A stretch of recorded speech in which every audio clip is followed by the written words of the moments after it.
Au nom du Père, du Fils et du Saint-Esprit, un seul Dieu, Amen, que sa bénédiction repose sur nous tous, Amen. Aujourd'hui, on va prendre le 14e chapitre de l'épître de Saint Paul aux Romains. On va terminer aujourd'hui le chapitre 14. On va prendre du verset 13 au verset 23. Romains 14, versets 13 à 23. Ne vous jugeons donc plus les uns les autres, mais pensez plutôt à ne rien faire qui soit pour votre frère une pierre d'achoppement ou une occasion de chute. Je sais et je suis persuadé par le Seigneur Jésus que rien n'est impur en soi et qu'une chose n'est impure que pour celui qui la croit impure. Mais si, pour un aliment, ton frère est attristé, tu ne marches plus selon l'amour. Ne cause pas, par ton aliment, la perte de celui pour lequel Jésus est mort. Que votre privilège ne soit pas un sujet de calomnie, car le royaume de Dieu, ce n'est pas de manger et de boire. Pardon.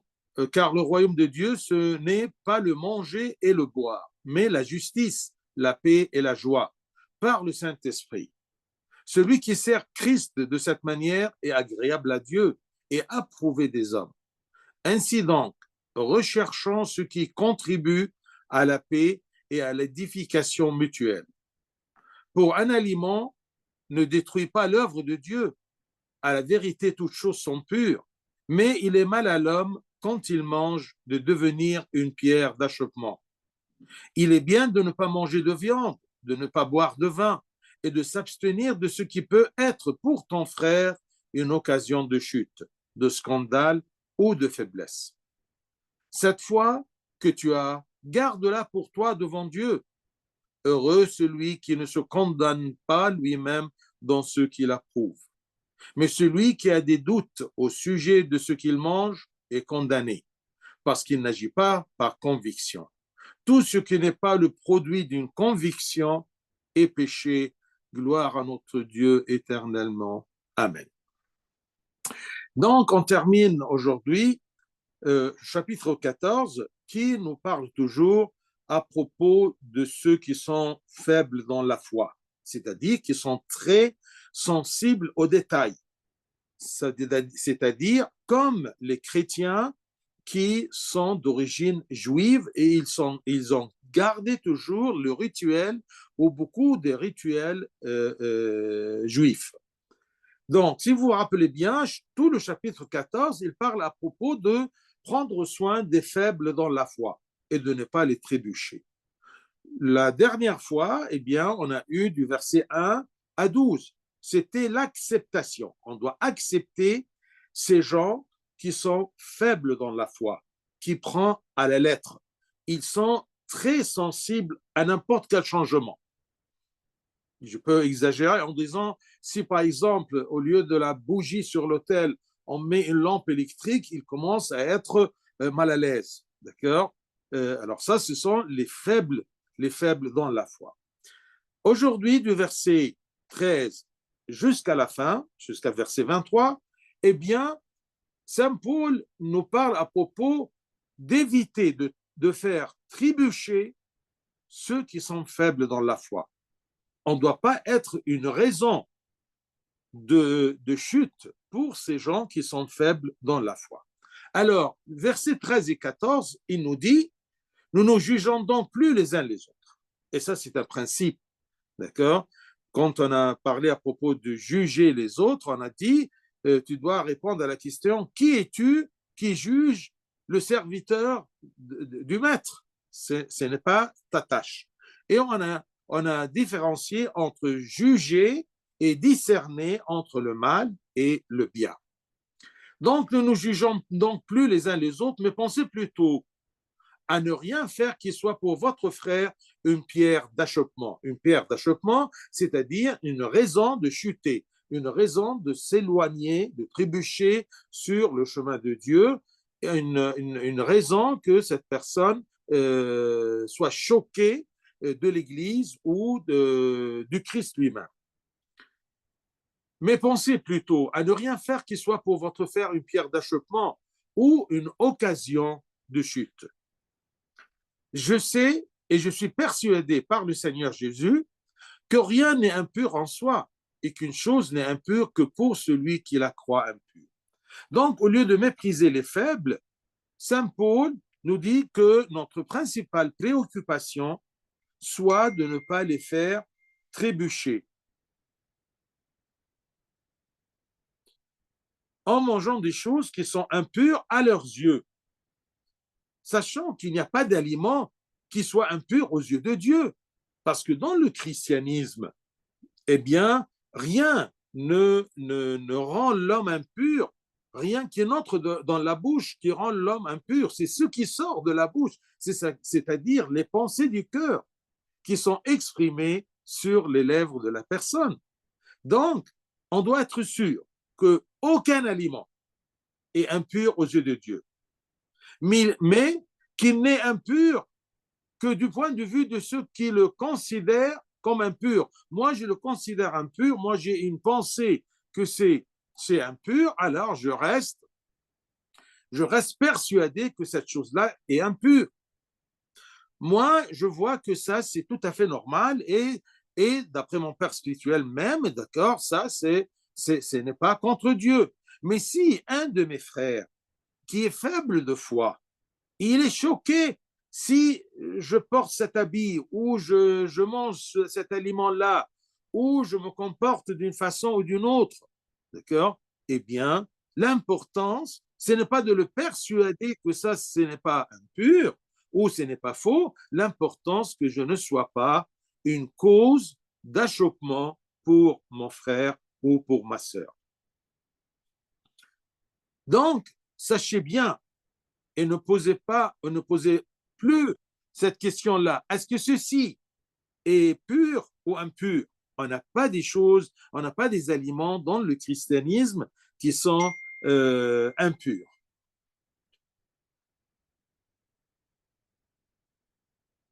D'accord.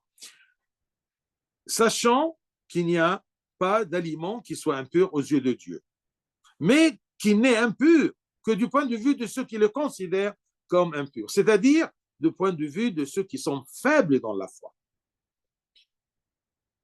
Ensuite, versets 15 et 16.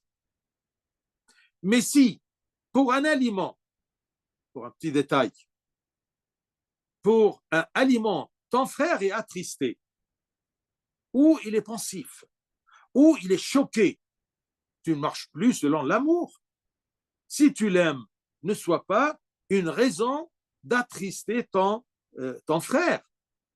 Tu ne marches plus selon l'amour. Ne cause pas par ton aliment et par ta pensée, qui est juste aux yeux de Dieu, d'accord? Eh bien, ne cause pas la perte de celui pour lequel Christ est mort. Là, vous voyez la valeur. Ta valeur est la valeur de n'importe quel chrétien. C'est la personne pour laquelle Christ est mort. Donc, si la loi d'aimer les autres est la plus haute degré dans la loi de l'Église et la loi de Dieu, alors nous ne devrions pas adhérer à des aliments ou à des choses qui attristent notre frère faible dans la foi.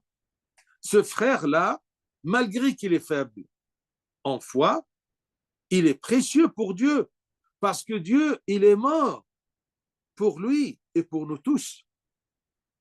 Je sais bien que tu regardes les gens comme vraiment, d'accord, les bien-aimés de Dieu. Et si tu es serviteur de Dieu, tu vas garder toujours ces gens-là sur le bon chemin. Ne sois pas une raison de les faire égarer du chemin de Dieu, ce Dieu qui les a aimés et qu'il est mort. Il les a aimés jusqu'au point qu'il est mort pour eux. C'est pourquoi, pour l'amour de Dieu, ne mangez pas en présence de cette personne faible. D'accord? Si ce que je fais, il trébuche ou il fait trébucher mon frère, eh bien, ne le faites pas. Et ne le faites pas trébucher, de peur qu'il ne doute de vous et ne vous prenne pour un pécheur. Il est faible de foi. Mais aux yeux de Dieu, je ne suis pas pécheur. Mais parce qu'il est faible, il me juge de cette façon-là, par amour. D'accord? Je veux me priver de ces choses banales, un aliment ou un habit ou une habitude, d'accord, tout simplement pour ne pas le choquer.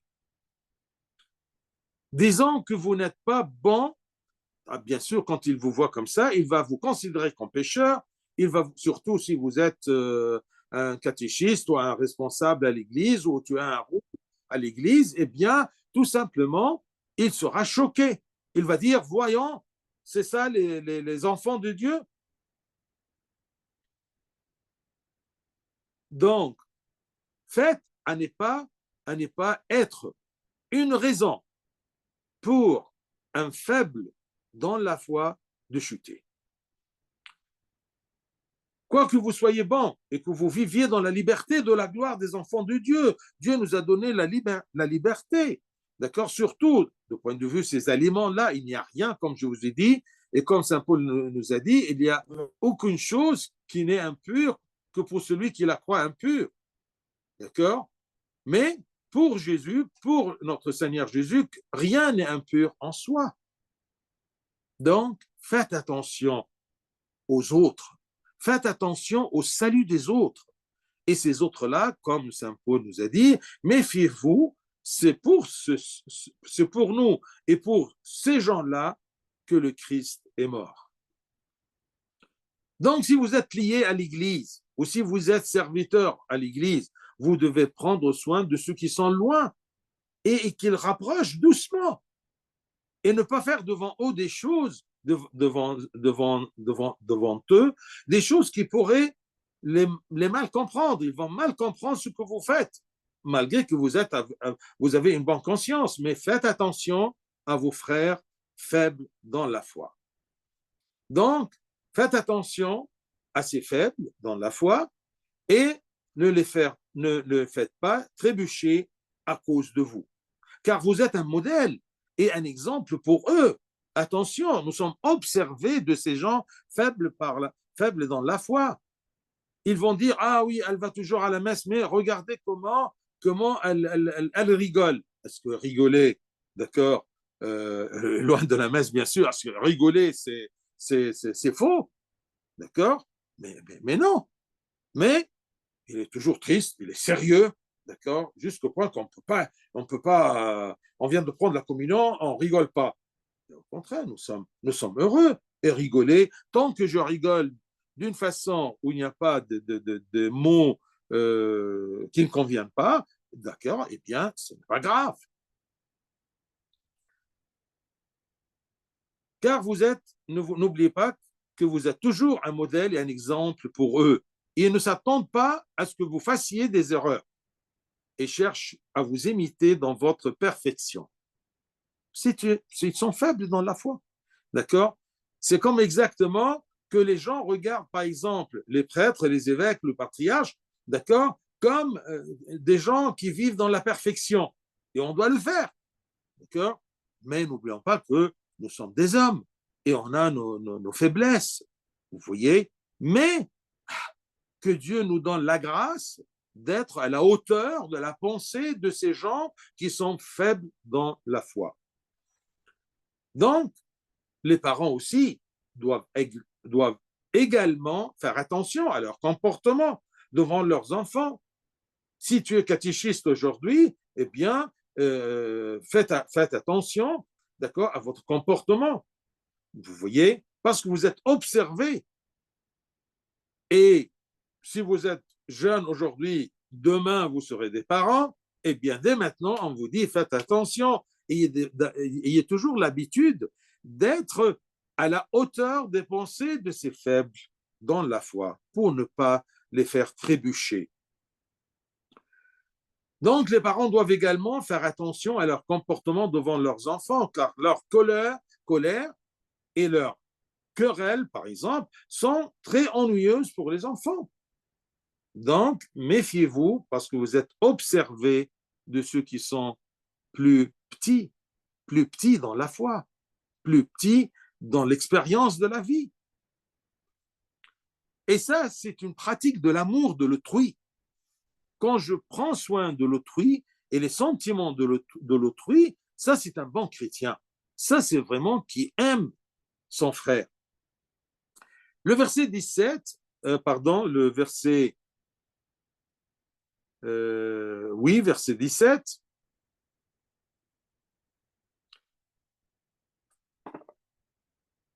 Car le royaume de Dieu, ce n'est pas le manger et le boire, mais la justice, la paix et la joie par le Saint-Esprit. Parce que le royaume de Dieu qui est en nous et que nous vivons avec Christ est essentiellement amour, faire attention aux autres, joie et paix. Il n'est pas juste que nous soyons préoccupés par des discussions ou des obstacles liés au manger et au boire. Et c'est ça le verset 16 aussi, que votre privilège ne soit pas un sujet de calomnie.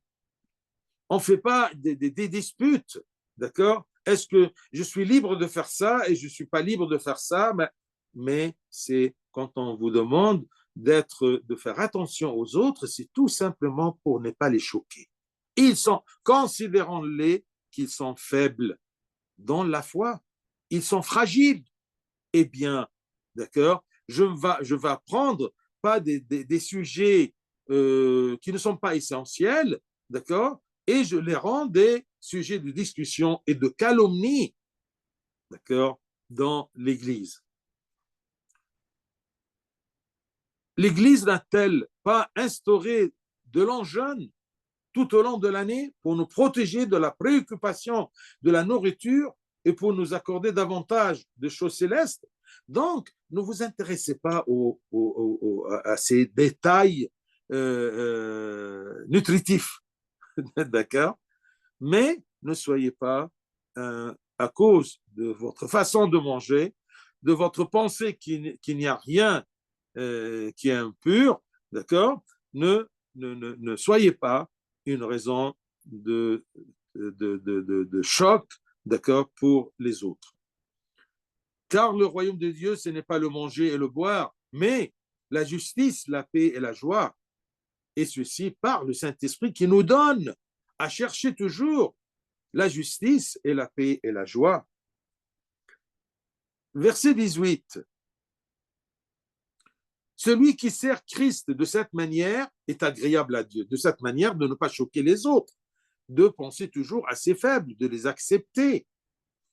Celui qui sert Christ de cette manière est agréable à Dieu et approuvé des hommes. Parce que quand tu fais attention à ce faible-là, ce faible, il va t'aimer. Il va te mettre toujours dans un grade très élevé pour lui. Tu es un exemple pour lui. Il t'observe pour t'imiter. Donc faites attention à ça. Sers le Christ d'une manière agréable à Dieu. Est-ce que si tu cherches ton droit comme enfant de Dieu libre, d'accord, est-ce que tu oublies la fragilité de tes frères? Eh bien, sûrement, ça ne sera pas agréable à Dieu. D'accord? Si tu es fort, si tu as une profondeur dans ta façon d'adorer Dieu, d'accord? Et il y a des détails à laquelle tu n'intéresses pas, auxquels tu t'intéresses pas. N'oublie pas qu'il y a des yeux qui te regardent. Il y a des yeux qui t'observent. Ce sont les yeux de ton frère que tu dois aimer parce que c'est ton frère et c'est pour lui que le Christ est mort, comme exactement il est mort pour moi et toi.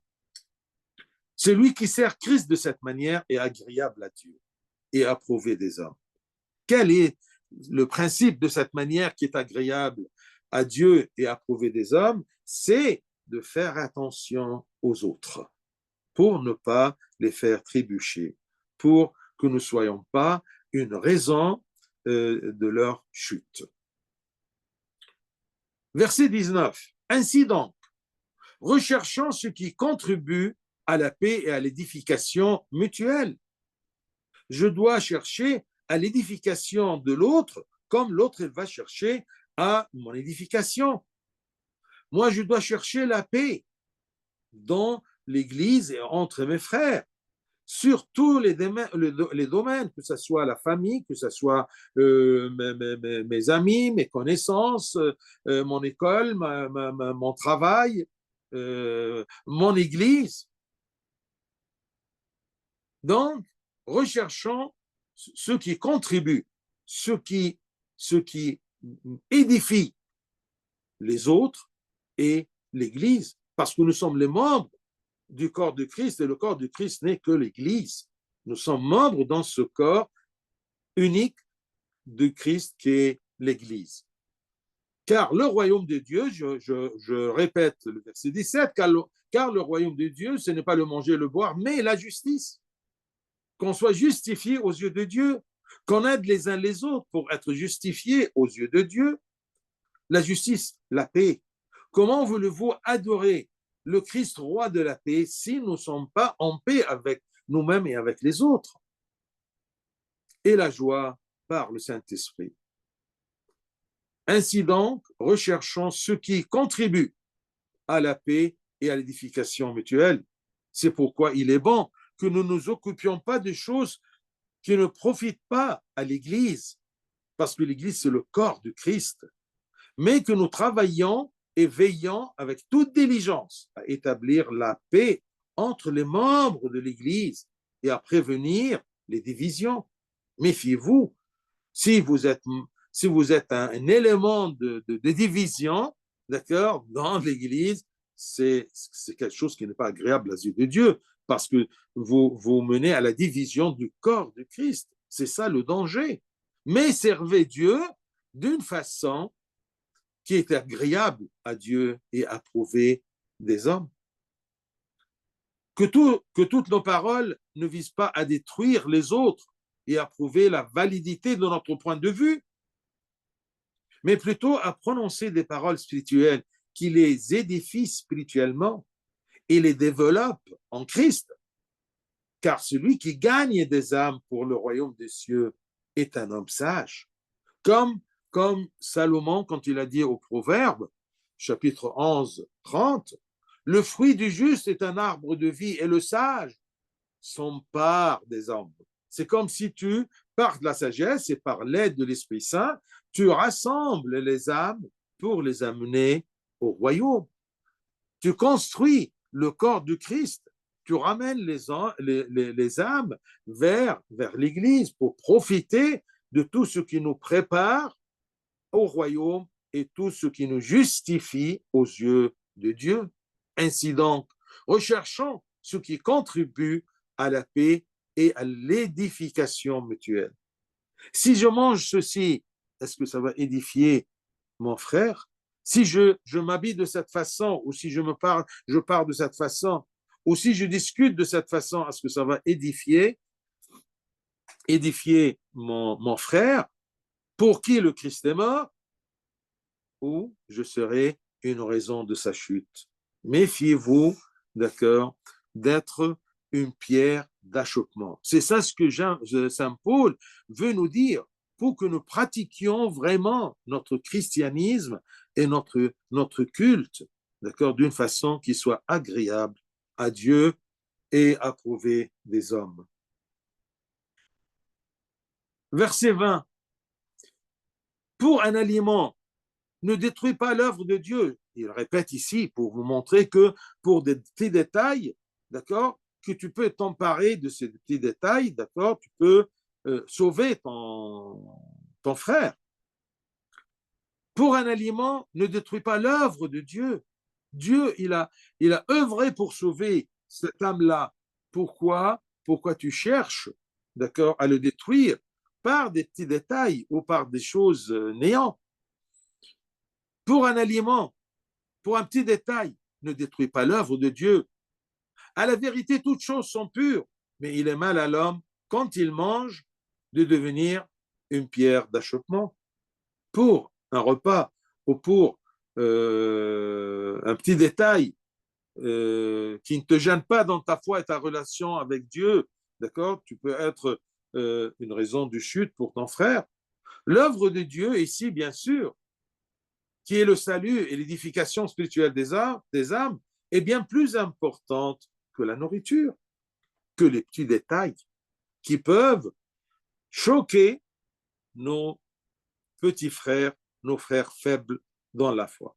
Il n'est pas bien de détruire l'œuvre de Dieu pour manger librement et faire trébucher ton frère, car ce serait une mauvaise action de ta part et tu deviendras mauvais aux yeux de Dieu. Ici, saint Paul nous présente le danger, d'accord, de minimiser ces choses-là. Eh bien, par ces choses et ces petits détails, sans prendre soin de nos frères faibles, eh bien, tu peux facilement détruire l'œuvre de Dieu. Imagine-toi. Bien sûr, Dieu, il a ses moyens, d'accord, de sauver ce faible, mais pourquoi deviens-tu une raison d'achoppement pour les faibles? Donc, il n'est pas bien de détruire l'œuvre de Dieu pour manger librement et faire trébucher ton frère, car ce serait une mauvaise action de ta part et tu deviendras mauvais aux yeux de Dieu. Verset 21. Et il est bien de ne pas manger de viande, de ne pas boire de vin et de s'abstenir de ce qui peut être pour ton frère une occasion de chute, de scandale ou de faiblesse. Qui est plus important? Que tu manges un peu de viande et ce qui choque ton frère, d'accord? Ou de ne pas manger pour que tu ne sois pas une raison de chute pour ton frère. Il est préférable pour toi de ne pas manger de viande, de ne pas boire de vin, ni de quoi que ce soit qui puisse faire trébucher ton frère, que ce soit une règle. D'accord? Moi, je suis profond dans ma foi, d'accord? Ceci ne me gêne pas, et bien puisque ça ne te gêne pas, eh bien, abstiens-toi de ces choses-là qui peuvent être, d'accord, quelque chose de choquant pour ton frère faible dans la foi. Il est préférable pour toi de ne pas manger de viande, de ne pas boire de vin, de ne pas s'habiller de cette façon, d'accord, de ne pas se comporter ainsi, d'accord, pour protéger la foi faible de mon frère. Et si tu prends soin de ton frère faible dans la foi, eh bien, il va avoir confiance en toi et tu pourras facilement l'amener, d'accord, à un niveau plus fort, plus profond dans la foi.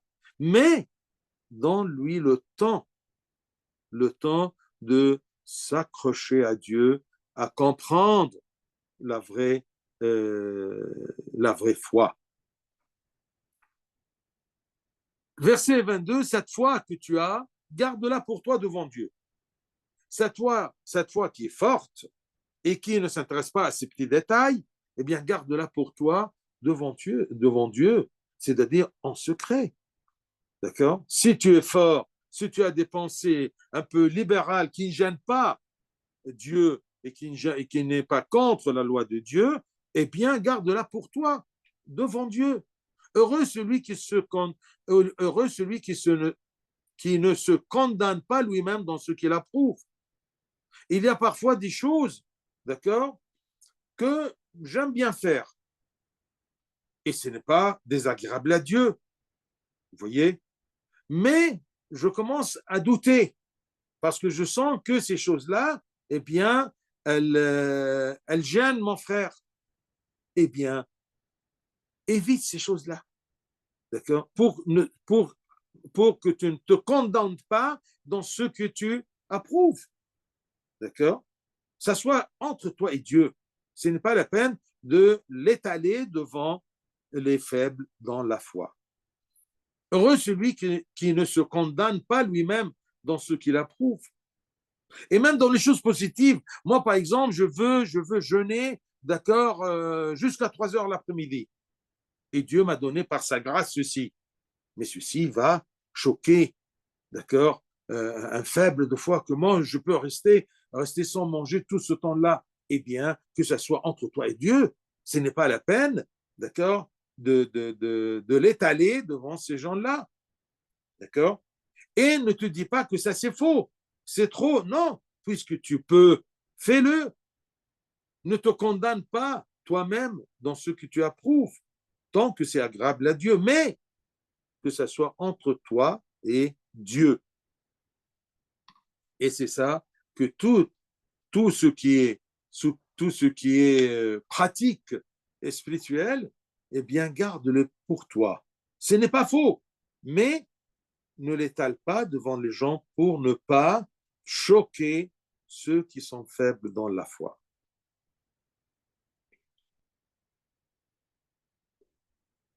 Vous me direz, bien, à propos de ce verset 22, mais je crois que cet aliment n'est pas impur. Oui, c'est vrai. D'accord, mange-le, mais pas devant des personnes à la foi fragiles, mais seulement devant Dieu. Et ce n'est pas une hypocrisie.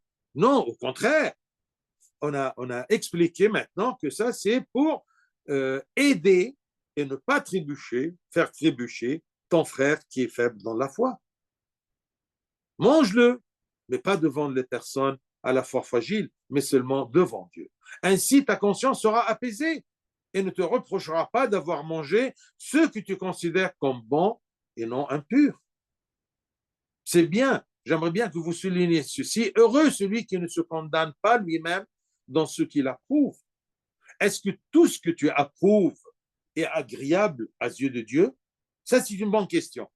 Bien, si c'est agréable, donc ne te condamne pas. Mais si quelque chose qui n'est pas bien, qui n'est pas agréable aux yeux de Dieu, eh bien, évite-le. Heureux celui qui ne se condamne pas lui-même dans ce qu'il approuve. Moi, je prends toujours l'exemple de l'habit, surtout pour les filles. D'accord? Moi, j'aime bien mettre cette robe-là ou ce pantalon-là. Mais il y a des gens qui seront très sensibles à ça. Ils seront choqués. Eh bien, je ne le mets pas. D'accord? Devant cette personne. J'évite, d'accord, de le faire trébucher à cause d'un pantalon ou à cause d'une robe. Vous voyez? Malgré que ça, ce n'est pas mauvais aux yeux de Dieu. D'accord? Comme à un moment, le pantalon pour les filles était défendu dans la société et dans l'Église. Alors, je ne viens pas, d'accord, devant ces faibles-là, d'accord, et mettre un pantalon. C'est un exemple. Vous voyez? On termine par le verset 23. Mais celui qui a des doutes au sujet de ce qu'il mange est condamné. Si tu fais quelque chose et tu sens que tu n'es pas bien à cause d'une faiblesse dans ta foi, eh bien ne le fais pas. Évite. D'accord? Je veux vous donner un exemple, mais je ne veux pas que ce soit un principe. Regardez par exemple, je me rappelle qu'en Belgique, on ne mange pas des baguettes, mais on mange, d'accord, on mange des pains toast comme ça. Et on m'a dit un jour que tout ce pain produit en Belgique, on met sur sa surface blanc d'œuf, ou pardon, jaune d'œuf, tout simplement pour rougir dans le four. Alors, j'ai dit, bien, écoutez, on n'a pas d'autre pain, d'accord? Eh bien, puisqu'on n'a pas d'autre pain, d'accord, eh bien, on va le manger. Qu'est-ce qu'on va faire? D'accord? Mais on ne peut pas étaler cette idée-là devant les faibles qui sont ah non, il y a des œufs, je ne mange pas. Alors tu ne vas pas manger du pain. Tu vas chercher quoi? Des baguettes en Belgique, c'est beaucoup plus cher que le pain normal qui est des toasts. D'accord? Regardez, il y a une fourchette de liberté parce que ce n'est pas ça qui compte. Mais ça ne va pas nous pousser à faire n'importe quoi et avaler les petits détails. Non, on doit garder ce qui est faux, ce qui est bien, d'accord, et ne pas s'étaler dans le faux. Mais si on est obligé, d'accord, un jour, par exemple, d'accord, il y a une dame que elle n'a pas trouvé du pain que des petits pistolets comme ça. Ces pistolets-là, il y a des œufs là-dessus. Ils n'avaient pas de pain, ils voulaient manger du pain. Alors, ce n'est pas grave, d'accord? Par obligation ou par nécessité, mais ce n'est pas une règle. Et ne dis pas ceci devant les gens.